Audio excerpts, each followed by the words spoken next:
बिस्मिल्लाहिर्रहमानिर्रहीम अस्सलाम वालेकुम। कोडिंग विद हाफिज़ में आप सबको एक बार फिर खुश आमदीद। तो हमने अब तक अपना जो प्रोजेक्ट है वो ऑलमोस्ट कंप्लीट कर लिया है। आज हमारा लास्ट ट्यूटोरियल है जिसमें हम सूट डिटेल पे काम करेंगे। मे भी ये वीडियो थोड़ी सी बड़ी हो जाए क्योंकि इसमें इसका फॉर्म डिज़ाइन करना है, इसकी फंक्शनलिटी पे काम करना है, वो सारा हम एक ही वीडियो पे करेंगे। लेकिन या लास्ट वीडियो होगी इतना मैं कह सकता हूँ। ठीक है। तो हमने ये काम किया था कि ऐड कस्टमर का काम किया था। कस्टमर आएगा, उसको ऐड करना, उस कस्टमर्स को व्यू करना और फिर आखिर में उसकी रिसिप्ट बनाना और प्रिंट करना। यानी कितने उसके पैसे हो गए और उसको उसको एक बिल बना के पीडीएफ फॉर्म में वो जो है ना उसको रिसिप्ट प्रिंट भी करके दे रहा था। ठीक है। अगर आपने हमारी लास्ट वीडियोस देखी हैं तो आपको ये सारी बातें बताऊंगी। तो आज हमने सू डिटेल पे काम करना है। सू डिटेल पे हम जो काम करेंगे उसका मैं थोड़ा सा आपको डेमो बता देता हूँ कि ये देखें कि कितने सूट तैयार हो चुके हैं, रेडी कितने सूट हैं और कितने सूट पेंडिंग हैं, कितने सूट तैयार नहीं हुए। ये एंड यूज़र को बताएगा, यानी जिसके लिए सॉफ्टवेयर बनाया गया है, जो शॉप वाला होगा उसके लिए आसानी होगी। वो आराम से देख सकेगा कि भाई मेरे 2 सूट तैयार हो चुके हैं और मेरे 6 सूट जो हैं वो तैयार नहीं हुए। तो वो आराम से इसको देख सकेगा। 2 सूट जो उसके तैयार हैं वो यहाँ पे उसके जो कस्टमर्स हैं उनके नेम शो हो रहे हैं, जो सूट पेंडिंग है यहाँ पे उनके नेम शो हो रहे हैं। ठीक है। तो अ, सबसे पहले जब कोई कस्टमर आएगा, नया कस्टमर आएगा, जैसे ही हम उसको ऐड करेंगे तो वो ऑटोमेटिकली कहाँ पे आना चाहिए, पेंडिंग सूट में। क्यों? क्योंकि जब कोई नया बंदा आएगा सूट देगा तो वो डेफिनेटली पेंडिंग में ही जाना चाहिए ना, कि भाई उसका भी उसका सूट तैयार नहीं है। ठीक है। तो यहाँ पे आएगा और यहाँ पे 6 की बजाय 7 हो जाएगा। ठीक है। और फिर जब वो सूट ये रेडी हो जाएगा तो पेंडिंग से ऑटोमेटिकली रिमूव होके रेडी में आ जाएगा। ठीक है। तो यहाँ पे ये 3 हो जाएगा। ठीक है। तो ये सारा काम कैसे होगा तो इसकी हम आज की वीडियो पे करेंगे। मैं रिपीट कर रहा हूँ कि हो सकता है हमारी आज की वीडियो थोड़ी लंबी हो जाए, लेकिन इंशाल्लाह मैं कोशिश करूँगा कि जितने शॉर्ट हो सके। तो सबसे पहले हम बिस्मिल्लाहिर्रहमानिर्रहीम यूज़र इंटरफेस पे क्लिक करेंगे। हमने प्रॉपरली फोल्डर बनाए हैं, यहाँ पे ऐड करके एक नया फॉर्म क्रिएट करेंगे। फॉर्म पे क्लिक करेंगे, फॉर्म को एक नेम दे देंगे, सूट डिटेल्स। Suit details. ठीक है। अ, इसको ऐड कर लेंगे। ऐड करने के बाद इसकी प्रॉपर्टीज़ चेंज करेंगे और प्रॉपर्टीज़ में सबसे पहले इसका टेक्स्ट चेंज करना है। ठीक है। और टेक्स्ट चेंज करने के लिए हम यहाँ पे टेक्स्ट पे क्लिक करके इसका टेक्स्ट थोड़ा सा चेंज कर दिया, थोड़ी स्पेसेस दे दिया और कुछ नहीं किया। ठीक है। ये टेक्स्ट चेंज हो गया। और फिर दोबारा प्रॉपर्टीज़ चेंज करने के लिए हम इस फॉर्म पे क्लिक करेंगे। इसकी प्रॉपर्टीज़ हम ये एक और ये चेंज करते हैं कि इसका जो बैकग्राउंड कलर है जो हम पूरे अपने प्रोजेक्ट में यूज़ करते आ रहे हैं वो लगाएंगे। ठीक है। हम यूज़ करते आ रहे हैं इनएक्टिव बॉर्डर। ठीक है। इनएक्टिव बॉर्डर हमने वो लगा दिया। ठीक है। सबसे पहले अब हम एक और काम करेंगे कि हम इसका बॉर्डर लगाएंगे। तो बॉर्डर हम कैसे लगाते थे, अपने अगर आपने पिछली वीडियोस देखी हैं तो आपको पता होगा कि हम एक पिक्चर बॉक्स लगाते हैं। पिक्चर बॉक्स को हमने यहाँ पे टूल बॉक्स से ड्रैग एंड ड्रॉप किया। ठीक है। और यहाँ पे जो पिक्चर है वो हम अपनी लगाएंगे बॉर्डर की। यहाँ पे स्ट्रेच इमेज आपको चूज़ करना है, चूज़ इमेज, लोकल रिसोर्स और इम्पोर्ट। ये जितनी भी इमेजेस हैं जो भी प्रोजेक्ट में यूज़ हो रही हैं ये आपके पास हैं। आपने हम मैंने जो है ना जो वीडियो की डिस्क्रिप्शन है उसमें गूगल ड्राइव का लिंक दिया हुआ है, ये सारी इमेजेस आपके पास हैं। ठीक है। तो इसको ओके कर देना है। यहाँ पे आपके पास ये बॉर्डर आ गया, इसको आपने यहाँ पे कोने पे रख के अपने हिसाब से सेट कर लेना है। ठीक है। यूँ यहाँ पे इसको थोड़े से नीचे ले आते हैं। तो ये देखें हमने बॉर्डर लगा दिया। ठीक है। अच्छा, इसके बाद हम ये काम करते हैं, यहाँ पे टूल बॉक्स में जाके हम दो डेटा ग्रिड व्यू लगाते हैं। क्या लगाते हैं? Data grid view. ठीक है। तो डेटा ग्रिड व्यू हमारे पास जो डेटा होता है उसको डिस्प्ले करने के लिए होता है। ठीक है। एक और दूसरा यहाँ पे, यानी ये पेंडिंग सूट्स के लिए हो गया और एक रेडी सूट्स के लिए। इसी को कंट्रोल सी कंट्रोल वी करते हैं। कंट्रोल सी कंट्रोल वी जो है ना अब हमारे ज़बान पे जो है ना बिल्कुल पक्का हो गया ऑनलाइन एग्जाम्स की वजह से। बाकी आप समझ रहे हैं मैं क्या कहना चाह रहा हूँ, जो यूनिवर्सिटी के स्टूडेंट्स हैं या कॉलेज के स्टूडेंट्स हैं जिन्होंने ऑनलाइन एग्जाम्स दिए हैं। अच्छा, इसके बाद हम ये हमने क्या किया, दो डेटा ग्रिड व्यू लगाए। इसकी प्रॉपर्टीज़ चेंज करते हैं। प्रॉपर्टीज़ की इसकी जो प्रॉपर्टी है वो एक ही प्रॉपर्टी चेंज करनी है कि इसका नेम हमने चेंज कर देना है। क्योंकि जब हम इसको बाद में यूज़ करेंगे तो हमें इसका नेम पता होना चाहिए। तो डी जी वी पेंडिंग। ठीक है। डी जी वी मतलब डेटा ग्रिड व्यू पेंडिंग। ठीक है। और इसको हम यहाँ पे लगा देते हैं डी जी वी रेडी, जो रेडी सूट है। ठीक है। D G V ready. ठीक है।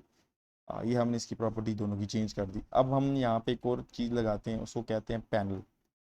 पैनल क्या काम करेगी, हम पैनल के अंदर अपने जो है जो हेडिंग वगैरह है, यानी यहाँ पे पैरा से लिखा होगा कि भाई रेडी सूट्स और यहाँ पे लिखा होगा यहाँ पे पेंडिंग सूट लिखा होगा, यहाँ पे रेडी सूट लिखा होगा। अब ये करते हैं तो आपको समझ आएगी। तो इसको पहले थोड़ा सा छोटा कर दें यहाँ से, इसके हिसाब से कर दें, ठीक है। इसी तरह इसको कंट्रोल सी कर दें, कंट्रोल वी कर दें, और यहाँ पे इसको सेट कर दें। अब इसके ऊपर हम टेक्स्ट लिखते हैं। टेक्स्ट लिखने के लिए यहाँ पे आएंगे, टूल बॉक्स में हम लेबल लिखेंगे, लेबल यहाँ पे ड्रैग एंड ड्रॉप करेंगे, ठीक है। और यहाँ पे हम क्या लिख देते हैं, पेंडिंग सूट्स, कि भाई ये हमें पेंडिंग सूट्स डिस्प्ले करेगा यहाँ पे, ठीक है। तो लेबल पर क्लिक करेंगे, प्रॉपर्टीज़ पे क्लिक करेंगे, और यहाँ पे सबसे पहले इसकी प्रॉपर्टी हम जो चेंज करेंगे वो इसका टेक्स्ट चेंज करेंगे। टेक्स्ट पे हम लिख देते हैं पेंडिंग सूट्स, और इसके बाद हम इसका फ़ॉन्ट, इसका कलर वगैरह चेंज करते हैं, ठीक है। तो इसका 4 कलर हम कर देते हैं रेड। कस्टम में जाएंगे, यहाँ से रेड चूज़ करेंगे, और इसका जो फ़ॉन्ट है 3 डॉट्स पे क्लिक करके इसका फ़ॉन्ट चेंज करेंगे। हम फ़ॉन्ट कौन सा यूज़ कर रहे हैं पूरे हमारे प्रोजेक्ट में, सैगो यूआई, ठीक है। सैगो यूआई चूज़ कर लिया, इसको बोल्ड कर दिया, और इसका जो फ़ॉन्ट साइज़ है वो हमने कर देना है 20, ठीक है। ये पेंडिंग सूट्स हो गए, ठीक है। अब नीचे जो है हमने यहाँ पे एक काउंटर लगा देना है, ठीक है। वो काउंट करेगा कि भाई कितने सूट रेडी हो चुके हैं। तो उसके लिए भी हम यहाँ पे एक लेबल ड्रैग एंड ड्रॉप करते हैं, ठीक है।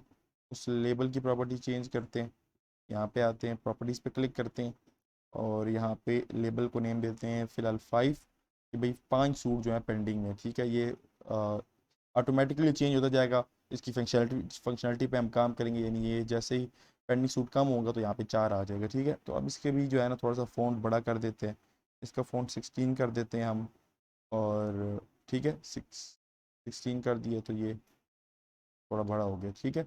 और इसको हम इसके आसपास एक बॉर्डर लगा देते हैं, ठीक है। आपने क्लिक करना है, यहाँ पे बॉर्डर स्टाइल प्रॉपर्टी होगी, border style property, border style property, ये है बॉर्डर स्टाइल, ठीक है। यहाँ पे इसको फिक्स सिंगल कर देना। फिक्स सिंगल किया तो यहाँ पे इसने आस पास बॉर्डर लगा दिया। ये हमारे पास थोड़ा सा क्लियर रिव्यू आ गया कि भाई 5 सूट हमारे पास पेंडिंग है। अब ये सारा काम यहाँ से कंट्रोल सी किया, बल्कि नहीं, हमने यहाँ पे पहले से पेन लगाया हुआ है, just pending suit control C control V कर दिया, यहाँ पे लगा दिया, और यहाँ पे हमने टेक्स्ट जस्ट चेंज कर देना है, ठीक है। टेक्स्ट चेंज करके हम क्या लिख देंगे, पेंडिंग सूट्स था, यहाँ पे क्या आ जाएगा, रेडी सूट्स, ठीक है, जो सूट रेडी हो चुके हैं, रेडी सूट्स, ठीक है। और इसको थोड़ा सा सेंटर कर देते हैं, आपने अपने हिसाब से सेट कर देना है, ठीक है। अच्छा, इसको, ये जो काउंटर है इसको भी कंट्रोल सी कंट्रोल वी करते हैं, और यहाँ पे लगा देते हैं, ठीक है। ये जो काउंटर है, दोनों इनकी प्रॉपर्टी बड़ी इंपॉर्टेंट है, क्योंकि हमने इसकी फंक्शनैलिटी पे काम करना है। जिसकी भी फंक्शनैलिटी पे काम किया जाता है, तो माइक गिर गया, एक मिनट।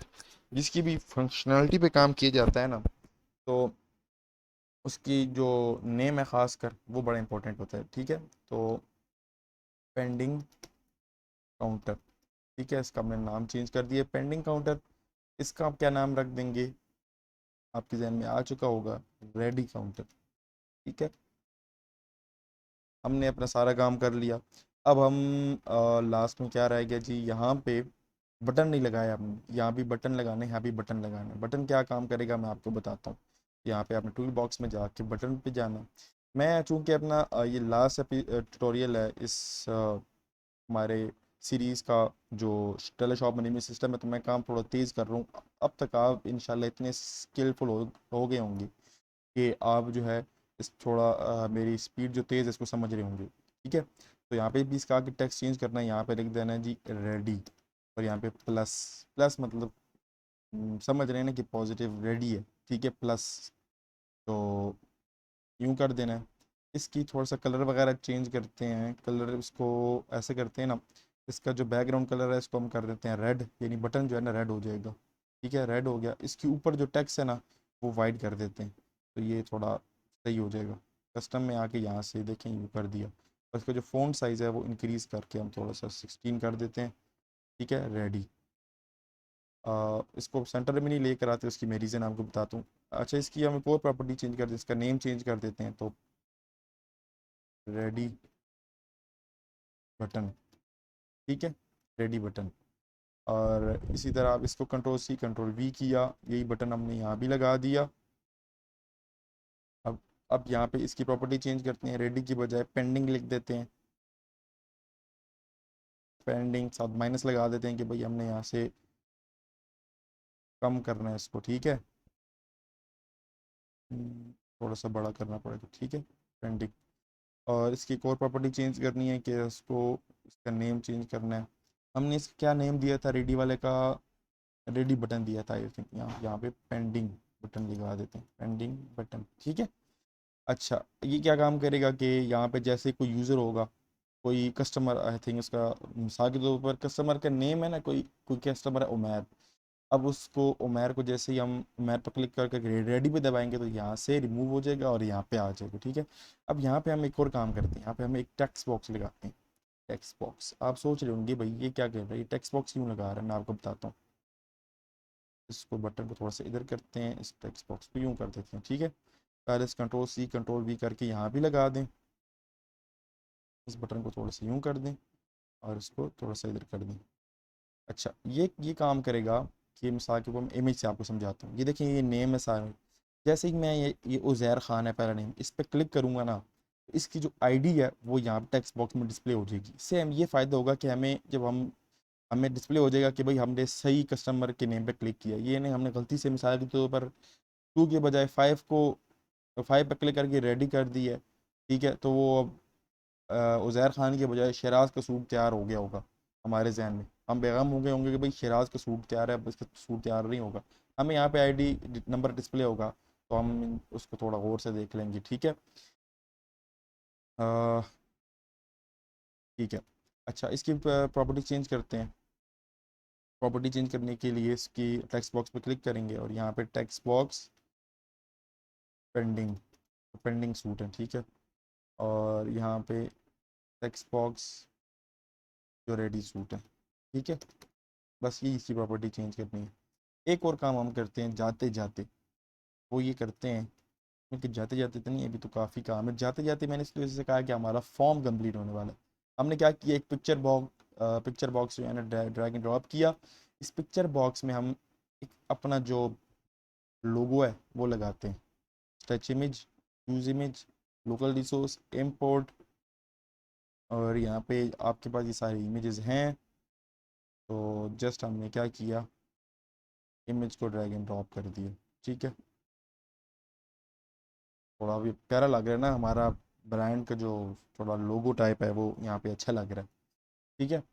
ये क्योंकि ये स्क्रीन जो है ना, मे भी कस्टमर के सामने भी हो रही हो, उसको समझ आ, उसको वो भी देख पा रहा हो कि भाई इतने सूट रेडी हैं, इतने सूट पेंडिंग है, ठीक है। अच्छा, सारा हमने क्या कर लिया, फॉर्म डिज़ाइन का सारा काम कर लिया। इसके बाद हम ये काम करते हैं कि हम दो टेबल बनाते हैं अपने जो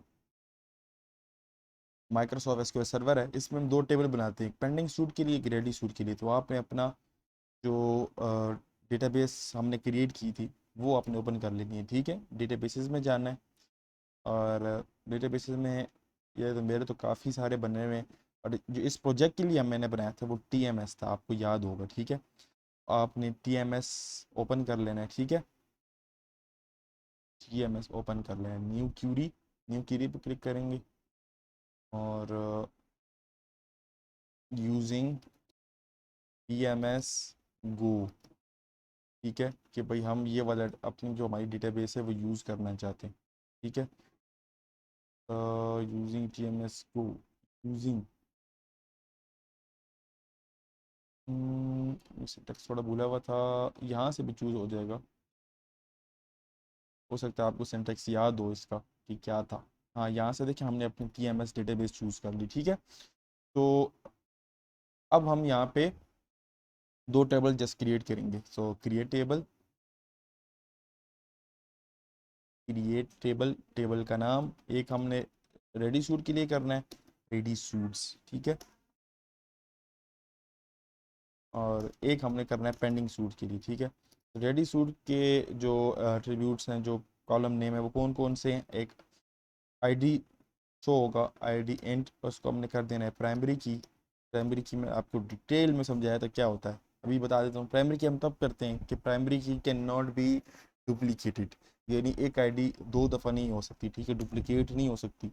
डुप्लीकेट इससे बचने के लिए, डुप्लीकेट होने से बचने के लिए कि भाई दो दफ़ा सेम ही हमने आईडी इंटर कर दी, उससे बचने के लिए हम इसको प्राइमरी की कर देते हैं, ठीक है, वो ताकि फिर वो उसको डुप्लीकेट ऐड होने से बचाए। दूसरा हम इसका कॉलम जो है वो लिख देते हैं फुल नेम, ठीक है, और इसको वार चार कर देते हैं, यानी इसको स्ट्रिंग कर देते हैं, और इसकी लेंथ जो है 100 कर देते हैं, ठीक है। तो ये हमने टेबल बना दिया, टेबल को एग्जीक्यूट कर देते हैं, ठीक है। ये हमने आईडी और फुल नेम क्यों किए, दो कॉलम क्यों बनाए, क्यों, क्योंकि हम चाहते हैं कि भाई यहाँ पे हमारे पास सिर्फ आईडी और फुल नेम ही शो हो उसके, इससे ही हमारा काम हो जाएगा, ठीक है। हमारे जो कस्टमर्स हैं, ठीक है, हमें उसका नेम शो होगा, हमें उसकी आईडी शो हो रही होगी, हमें पता चल जाएगा भाई ये कौन है, ठीक है। आईडी यूनिक होती है, आईडी हमें जो है ना बताती है। अच्छा, अब इसको एग्जीक्यूट कर लेते हैं, ये हमने एग्जीक्यूट कर लिया। इसी तरह से कंट्रोल सी कंट्रोल वी करके और पेंडिंग सूट का नाम यहाँ पर लगा देते हैं, पेंडिंग सूट्स, ठीक है। उसका भी आईडी और फुल नेम हमारे पास डिस्प्ले होगा, ठीक है। दो टेबल हमने बना लिया। अब इसको एग्जीक्यूट करने के लिए सिर्फ आप इसको सेलेक्ट करेंगे। अगर आपने डायरेक्ट एग्जीक्यूट पे दबाया तो ये दोबारा इस क्यूरी को एग्जीक्यूट करेगा। जब इसको एग्जीक्यूट करेगा तो क्या होगा, हमारे पास मसला, वो कहेगा भाई ये तो ऑलरेडी आपके पास क्रिएटेड है, तो एरर्स आएंगे, ठीक है। तो हम सिर्फ इसको एग्जीक्यूट करते हैं, इसको एग्जीक्यूट किया तो दो दो टेबल्स हमारे पास क्रिएट हो गए। अब हम अपने प्रोजेक्ट में जाके देखते हैं कि वाकई दो टेबल क्रिएट हुए या नहीं। क्यों, प्रोजेक्ट में हमें किस तरह पता चलेगा, क्योंकि हमने अपनी डेटाबेस को इस प्रोजेक्ट के साथ कनेक्ट किया हुआ है, ठीक है। तो डेटाबेस में चेक करने के लिए हम यहाँ पे सर्वर एक्सप्लोरर में आते हैं। यहाँ पे ये देखें डेटा कनेक्शन, ये हमारा डेस्कटॉप जो है, ये हमारी डेटाबेस जो कनेक्ट हुई है, इसको रिफ्रेश करते हैं। रिफ्रेश किया, देखें यहाँ पे क्रॉस था, अभी ऑन हो गया। इसको यूँ दबाते हैं, टेबल्स में जाते हैं, ठीक है। पेंडिंग सूट्स और रेडी सूट्स, दो टेबल हमने सक्सेसफुली क्रिएट कर ली हैं। तो अब जो हम काम करने वाले हैं, मे बी ये आपके लिए नई चीज़ हो, मे बी आप इसमें एक्सपर्ट हो, ठीक है, लेकिन ये है कि हमने अपने प्रोजेक्ट में ऑलरेडी यूज़ नहीं किया। क्या करने वाले, हम ट्रिगर्स यूज़ करने वाले हैं, ठीक है। ट्रिगर्स क्या क्यों यूज़ करेंगे हम, कि ट्रिगर्स ये काम करते हैं कि भाई जैसे ही मिसाल के तौर पर किसी एक टेबल है, उसके ऊपर जैसे ही मिसाल के तौर पर कोई इंसर्शन हुई है, कोई उसमें कोई अपडेट अपडेट कोई हुआ है कुछ, या कुछ डिलीट हुआ है, तो हम ट्रिगर लगाते हैं कि भाई जैसे ही एक काम हो इसके साथ फ़ौरन ऑटोमेटिकली दूसरा काम भी हो जाए। मतलब कि भाई जैसे ही यहाँ पे एक सूट मिसाल के तौर पर हम कस्टमर के टेबल में ऐड करते हैं, नया मिसाल के तौर पर ये ऐड कस्टमर करके हम नया कस्टमर ऐड करते हैं, तो हम उस टेबल पर एक ट्रिगर लगाएंगे कि वो कस्टमर ऑटोमेटिकली कहाँ पे आ जाए, पेंडिंग सूट में आ जाए, ठीक है। और इसी तरह हम यहाँ पे भी इस पे भी ट्रिगर लगाएंगे कि मिसाल के तौर पर जैसे ही हम रेडी के बटन पर क्लिक करें तो ट्रिगर जो है वो रन हो कि यहाँ से जो है डिलीट हो जाए और यहाँ पे जो है इंसर्ट हो जाए, यानी एक के साथ हम दूसरा काम भी करते हैं। अब हम जब ये करेंगे खुद तो आपको अच्छी तरह समझ आ जाएगी, ठीक है। तो ट्रिगर क्रिएट करने के लिए हम सबसे पहले अपनी डेटाबेस मैनेजमेंट सिस्टम में जाएंगे, ठीक है। यहाँ पे हम ट्रिगर्स लगाते हैं, ठीक है। तो हम अपने टेबल को व्यू करते हैं। हम जो ट्रिगर लगाने जा रहे हैं वो ऐड कस्टमर्स वाले फोल्डर पे लगाने जा रहे हैं, ठीक है। ट्रिगर लगाने के लिए हम सबसे पहले लिखते होते हैं जी, पहले ट्रिगर क्रिएट करते हैं, क्रिएट ट्रिगर, और फिर इसके बाद ट्रिगर को कोई भी नाम दे देते हैं, ठीक है। हम लगा देते हैं ट्रिगर, इस पे हम लगा रहे हैं ऐड कस्टमर पे लगा रहे हैं, ठीक है। ये हमने ट्रिगर को एक नाम दे दिया। फिर आप एंटर करके ऑन, भाई किस के ऊपर, कौन से टेबल के ऊपर लगा रहे हैं, उस टेबल का पूरा नाम लिख देना है, on add customers. Make sure कि आप टेबल का नेम जो है वो ठीक दे रहे हैं, ठीक है। हमने क्या किया, ट्रिगर क्रिएट किया, उस ट्रिगर को हमने एक नेम दिया और बता दिया कि भाई वो ट्रिगर जो इस फोल्डर के ऊपर अप्लाई करना है, ठीक है। On customer after insert. अब आफ्टर इंसर्ट का क्या मतलब है कि जैसे ही ऐड कस्टमर में कोई कस्टमर इंसर्ट हो, आफ्टर इंसर्ट उसमें कोई चीज़ इंसर्ट हो, ठीक है, हम उसके ऊपर ट्रिगर लगाना चाहते हैं कि भाई कोई चीज़ इंसर्ट हो तो क्या हो, ठीक है, वो क्या हो वो हम करते हैं एज बिगिन, कि भाई एज बिगिन यहाँ से हम अपने कोड जो है ना वो लिखना स्टार्ट करते होते हैं, ठीक है। हम यहाँ में सबसे पहले डिक्लेयर करते हैं दो वेरिएबल्स, ठीक है। अब आपके लिए मे भी ये चीज़ थोड़ी नई लग रही हो, लेकिन इंशाल्लाह कोई भी मुश्किल नहीं है, मैं आपको बताता हूँ। दो आप वेरिएबल डिक्लेयर कर लें, दो वेरिएबल डिक्लेयर कर दें आईडी, और दोबारा एक और डिक्लेयर कर दें फुल नेम, ठीक है। और इसको var 400, ठीक है। इसके बाद आपने एक, ये जो सारा काम हो रहा है ना डिक्लेयर वाला, ये मैं आपको अभी 1 मिनट में समझाता हूँ। अगर हम सारा एक बार ये लिख लेना जो भी यहाँ पे होने वाला है, तो उसके बाद समझाने में मुझे भी आसानी होगी और आपको भी अच्छी तरह समझ आ जाएगी। आपने लिखना है सेलेक्ट, और यहाँ पे @id, जो हमने आईडी अभी क्रिएट की, ठीक है। आ, वो आईडी बराबर हो जाए उस आईडी के जो एक्चुअल में उस टेबल में, ठीक है। और इसके बाद यहाँ पे अगर हम ऐड कस्टमर्स में जाके कॉलम्स देखें तो आईडी के ये स्पेलिंग है और फुल नेम की स्पेलिंग है, ठीक है। अच्छा, इसके बाद आपने कॉमा लगा के लिख देना है फुल नेम, जो कि अभी हमने क्रिएट किया है, वो किसके इक्वल हो जाए भाई, वो इक्वल हो जाए एक्चुअल में फुल नेम है। ये कहाँ से सिलेक्ट करें, फ्रॉम इंसर्ट। अगर आपको ये नहीं समझ आ रही, मैं बार बार कह रहा हूँ, जस्ट फिलहाल लिखें, मैं आपको बहुत अच्छी तरह समझाता हूँ। अभी मैंने समझाना शुरू कर दिया है, आधे में रह जाना है, मसला बन जाना है, ठीक है।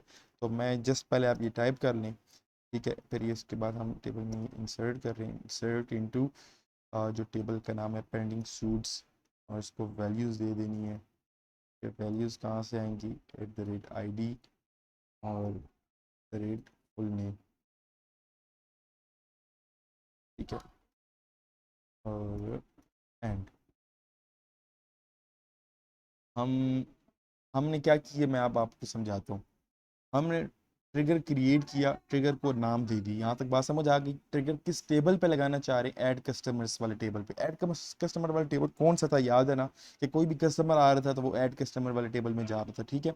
ऐड कस्टमर में हम आफ्टर इंसर्ट पे लगाना चाह रहे हैं कि जैसे ही अगर ऐड कस्टमर वाले टेबल में कोई चीज़ इंसर्ट होती है, अगर आप मिसाल के तौर पर कोई चीज़ वहाँ पे डिलीट होती है ना, तो वही हम कस्टमर के टेबल से कोई चीज़ रिमूव करते हैं, तो ये ट्रिगर रन नहीं होगा, ठीक है। ये ट्रिगर कब रन होगा, जब उसमें कोई चीज़ उसमें जब कोई चीज़ इंसर्ट होगी, ठीक है। तो इसके बाद हम ये एज बिगिन के बाद कोड लिखा हुआ है, हमने दो वेरिएबल डिक्लेयर किए। ये किस लिए डिक्लेयर किए, कि भाई हम कह रहे हैं कि जो, मेरा माइक पर नीचे आ गया, हम कह रहे हैं कि भाई जो आईडी है ऐड कस्टमर वाले टेबल में, और जो फुल नेम है ऐड कस्टमर वाले टेबल में, वो किसके इक्वल हो जाए, जो हमने डिक्लेयर किए उसके इक्वल हो जाए, ठीक है। ठीक है, यानी फ्रॉम इंसर्टेड क्या मतलब है, जिस टेबल में इंसर्शन हुई है, जिस टेबल में कोई चीज इंसर्ट हुई है, ऐड कस्टमर में इंसर्ट हुई है, तो इंसर्टेड के टेबल से, फ्रॉम इंसर्टेड के टेबल से, इंसर्टेड का टेबल कौन सा है, ऐड कस्टमर्स।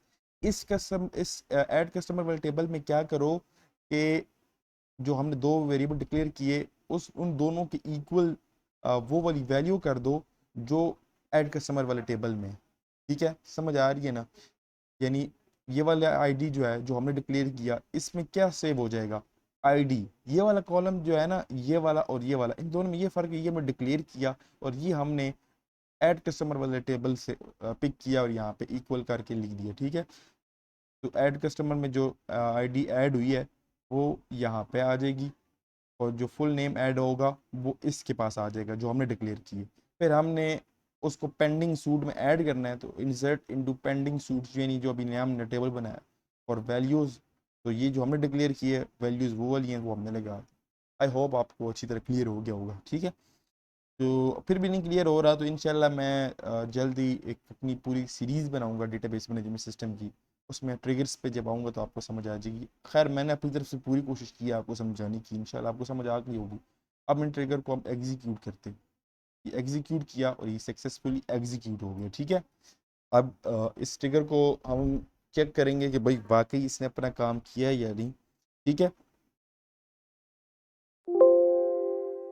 अच्छा यार, ये जो हमने ट्रिगर्स क्रिएट किए हैं, हमने जो ट्रिगर्स पे काम किया है, तो मैं एक बार चाहता हूँ कि मैं आपको अच्छी तरह फिर समझाऊँ।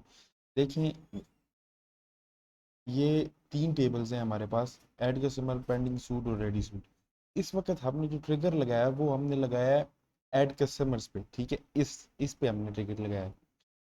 ये अब इस टेबल में जो इंसर्ट होगा, जो भी देखें आफ्टर इंसर्ट, तो वो जो हमारे पास पेंडिंग सूट का टेबल है ऑटोमेटिकली उसमें इंसर्ट हो जाएगा। ठीक है, इसमें जो इंसर्शन होगी वो ऑटोमेटिकली इसमें इंसर्ट हो जाएगी। ठीक है, तो ये हमने बेसिकली काम किया। अच्छा, अब हम चेक करते हैं कि वाकई ये काम हो भी रहा है या नहीं हो रहा, तो हम अब इसको चेक करते हैं। तो चेक करने के लिए हम ऐसा करते हैं कि यहाँ पे आते हैं और बल्कि जो हमने अपना ये डिज़ाइन किया सू डिटेल वाला, इसकी फंक्शनलिटी पे काम करते हैं। ठीक है, तो सबसे पहले तो देखें हमने यहाँ पे डेटा डिस्प्ले करवाना है ना पेंडिंग सूट वाला, कि जैसे ही हम कस्टमर ऐड करें तो यहाँ पे डेटा व्यू हो, कि यहाँ पेंडिंग में भी ऑटोमेटिकली डेटा आ जाए। तो हमने पहले भी काम किया डेटा ग्रिड व्यू पे, डेटा ग्रिड व्यू पे हम डेटा कैसे व्यू करा सकते हैं। ठीक है, तो उसके लिए सबसे पहले हम जो हमारी डेटा बेस लेयर है इसके अंदर हम सेलेक्ट मेथड हमने पहले क्रिएट किया था, जिससे जो भी ऐड कस्टमर की वैल्यू थी वो व्यू हो रही थी। ठीक है, सेलेक्ट के मेथड से अब हमने चूंकि सिर्फ नेम, फुल नेम और आईडी प्रिंट करवाना है, फुल नेम और आईडी चूंकि अभी हमने सिर्फ प्रिंट करवाना है, तो इसके लिए हम नेम एंड आईडी के एक हमने पहले एक मेथड बनाया था अपनी पिछली वीडियो में, जिसमें हम मैं आपको बताता हूँ कि ये देखें, इसको स्टार्ट करते हैं अपने प्रोजेक्ट को, ये आपको समझाने के लिए सिर्फ मैं कह रहा हूँ।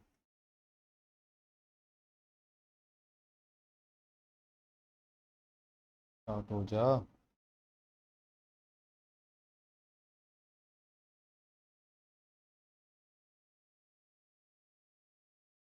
तो ये देखें, जब हम मेक रिसेट पे आते हैं तो ये देखें ये आईडी और फुल नेम, यही चीज़ सेम चीज़ जो है अब हमने यहाँ पे जो सू डिटेल वाला हमारा काम है, हमने वहाँ पे भी यही चीज़ डिस्प्ले करवानी है ना। देखिए मैं आपको दिखाता हूँ, ये अगर हम सू डिटेल वाला फॉर्म ओपन करें, इसको क्लोज करके देखिए, यहाँ पे मिसाल के तौर पर अभी ये ध्यान में रखें कि भाई ये इस डेटा ग्रिड व्यू में क्या चीज़ें डिस्प्ले हो रही हैं, आईडी फुल नेम।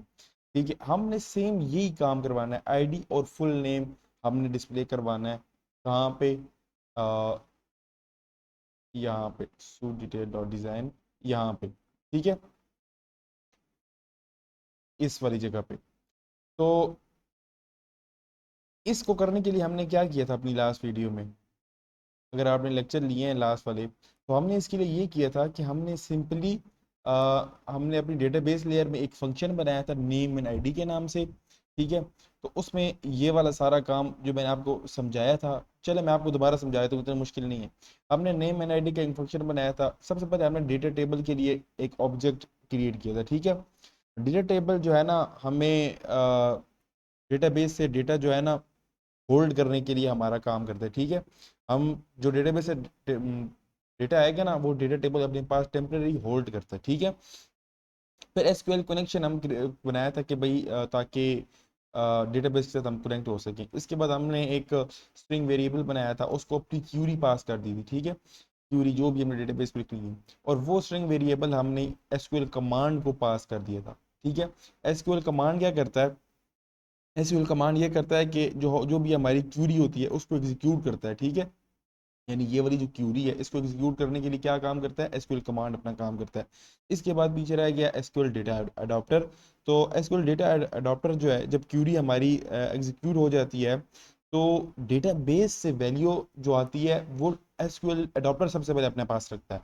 फिर एसक्यूएल अडॉप्टर इस डेटा टेबल को ट्रांसफर कर देता है। ठीक है, देखें ये एसक्यूएल अडॉप्टर के पास वैल्यू आई, और अडॉप्टर ने कहाँ फिल कर दी, डीटी में, यानी डेटा टेबल में। ठीक है, यहाँ पे फिल कर दी, और नीचे फिर हमने कैच लगाया था कि बिल्कुल कोई एरर आए तो फिर वो कैच में आ जाए, और फाइनली कनेक्शन हमारा क्लोज हो जाए, और रिटर्न कर दे हमें डेटा टेबल की जो वैल्यू है, जो भी वैल्यू हमारे पास आएगी वो हमें रिटर्न कर दे। ठीक है, तो हम यहाँ पे फिर इस मेथड को जो है हम कॉल करते हैं, हमारे पास रिटर्न हुई होती है वैल्यूज, तो हमें जो है ना आउटपुट मिल जाती है। तो ये फंक्शन मैंने आपको समझा दिया है। अब चूंकि हमें दोबारा यही फंक्शन चाहिए, ठीक है, हमें सारा यही काम करना है सूट डिटेल के लिए। ठीक है, पेंडिंग सूट के लिए अब हम जस्ट इसको कॉपी पेस्ट करते हैं। ठीक है, अगर आपने पिछली वीडियोस नहीं देखी तो आपको ये कोड लिखना पड़ेगा।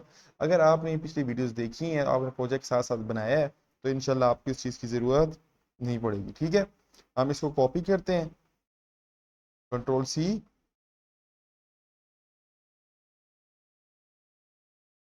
और ठीक है, और यहाँ पे पेस्ट कर देते हैं। लेकिन यहाँ पे अब चेंज करके हमने कि नाम क्या दे देंगे, पेंडिंग। ठीक है, बस पेंडिंग बहुत है। और यहाँ पे ठीक है, जो टेबल का नाम होगा वो ऐड कस्टमर नहीं बल्कि पेंडिंग होगा। ठीक है, और पेंडिंग सूट्स। ठीक है, जो भी टेबल का नाम था हम देख लेते हैं, पेंडिंग सूट्स। ठीक है, पेंडिंग, क्योंकि पेंडिंग सूट के टेबल में पेंडिंग सूट वाले जो कॉलम है, मिसाल के तौर पर यहाँ पे हमें डेटा चाहिए तो पेंडिंग सूट के टेबल से डेटा आना चाहिए ना, तो हमने यहाँ पे पेंडिंग सूट लिख दी। उस इस जो पेंडिंग सूट वाला टेबल है इसमें वैल्यूज कहाँ से आएंगी, मैंने अभी थोड़ी देर पहले समझाया, यहाँ से आएंगी। ठीक है, बाकी सारा वही काम है। आईडी और फुल नेम के मेक श्योर हम कर लेते हैं कि हमने स्पेलिंग सही लिखे हैं। आईडी, पेंडिंग सूट में देखें आईडी के डी भी कैपिटल है। ठीक है, और यहाँ पे दोनों में आईडी का डी कैपिटल है, तो हम यहाँ पे आईडी का डी कैपिटल कर लेते हैं। ठीक है, अच्छा अब हम, ये हमने पहले काम कर लिया हमने अपने डेटाबेस लेयर में। डेटाबेस लेयर हमारा यही काम करती है कि हमने पहले पिछले लेक्चर में कवर किया कि ये एक्चुअल डेटाबेस को मैनेज करती है। हमारी जो डेटाबेस है ना उसको सारी मैनेज ही कर रही होती है। तो अब हमने यहाँ पे पेंडिंग का फंक्शन ही बना लिया। तो बस अब हमने जस्ट इस फंक्शन को जो है ना, इस फंक्शन को कॉल करना है। ठीक है, तो हम सू डिटेल वाले इसमें जाते हैं और यहाँ पे राइट क्लिक करके इसकी व्यू कोड में जाते हैं। ठीक है, तो सबसे पहले हमने यहाँ पे ऑब्जेक्ट्स बनाने हैं, जिस तरह हम अपने जितनी भी क्लासेज हैं उसके लिए ऑब्जेक्ट बनाते रहे हैं। तो हमने यहाँ पे इनिशियलाइज कंपोनेंट्स के नीचे दो ऑब्जेक्ट बनाने हैं। ठीक है, एक बनाना है हमने customer D A B L L का। ठीक है, बी एल एल की हमें ज़रूरत नहीं है, हमें चूंकि हमने डेटाबेस लेयर वाला जो अभी हमने फंक्शन बनाया है, यहाँ पे जो मेथड है हमने उसको कॉल करना है, तो हम जस्ट उसके लिए फंक्शन बना देते हैं। ठीक है,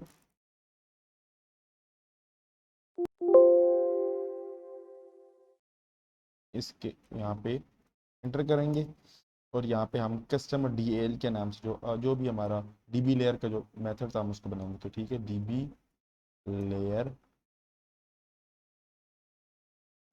इसका ऑब्जेक्ट हमने बनाना है, तो डीबी लेयर डीबी